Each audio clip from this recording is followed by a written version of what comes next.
சொல்லக்கூடாது.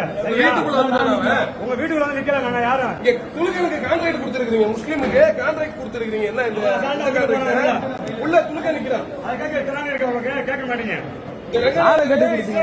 இஸ்லாமியர்கள் எவ்வளவு நாள் வெளியூர்ல இருந்துக்கான்னு தெரிஞ்சுக்கோங்க. இந்த ரங்கநாதர் கோயில்ல இன்னைக்கு முஸ்லீம் நிக்கிறாங்க. இங்க வந்து முஸ்லீமுக்கு கான்ட்ராக்ட் கொடுக்குறீங்க. இங்க ஒரு போர்டு இருந்துச்சு தெரியுங்களா, பிற மதத்தவர் உள்ள வரக்கூடாதுன்னு. இப்ப எங்க அந்த போர்டு?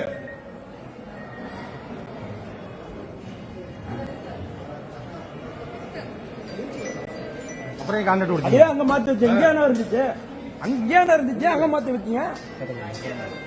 அப்புறம் எப்படிங்க உள்ள வர முஸ்லீம்? நான் காட்டவா முஸ்லீமா? இந்த இது யாருக்கு நீங்க கான்ட்ராக்ட் கொடுத்துருக்கீங்க? நான் காட்டவா? வீடியோ வச்சிருக்கேன், காட்டவா? இங்க போட்டுருக்கீங்களா எலக்ட்ரிசிட்டி முஸ்லீமுக்கு கான்ட்ராக்ட் கொடுக்கலன்னு சொல்லுங்க. நீங்க அறநிலையத்துறையில இருந்து ஒரு ஐயப்பன் பக்தர் உள்ள வந்தா அடிப்பீங்க. தப்பா இருந்தாலும் வெளியே கூட்டு வந்து பேசணுமா இல்லையாங்க? எப்படி கர்மகிரகத்தை வச்சு ஒருத்தர் அடிக்கிறதுக்கு என்ன உங்களுக்கு ரைட்ஸ் இருக்கு? அறநிலையத்துறைக்கு நீங்க அடிக்கிறதுக்கு ரைட்ஸ் இருக்கான்னு கேக்குறேன். அவன் மேலே தப்பு இருக்கட்டும், எல்லா தப்பும் அவனாவே இருக்கட்டும். வெளியே கூட்டு வந்து பேசுவீங்களா? உள்ளே விட்டு அடிச்சு ஒருத்தர் மண்டை உடைப்பீங்களா?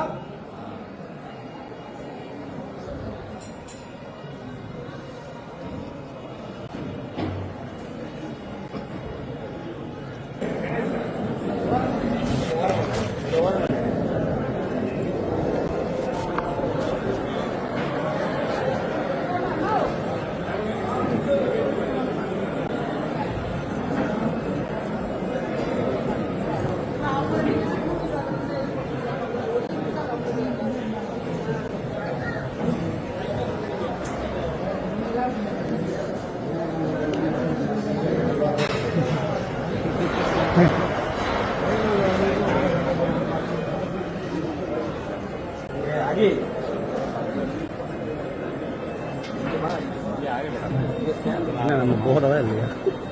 அவங்க பேர் என்ன என்ன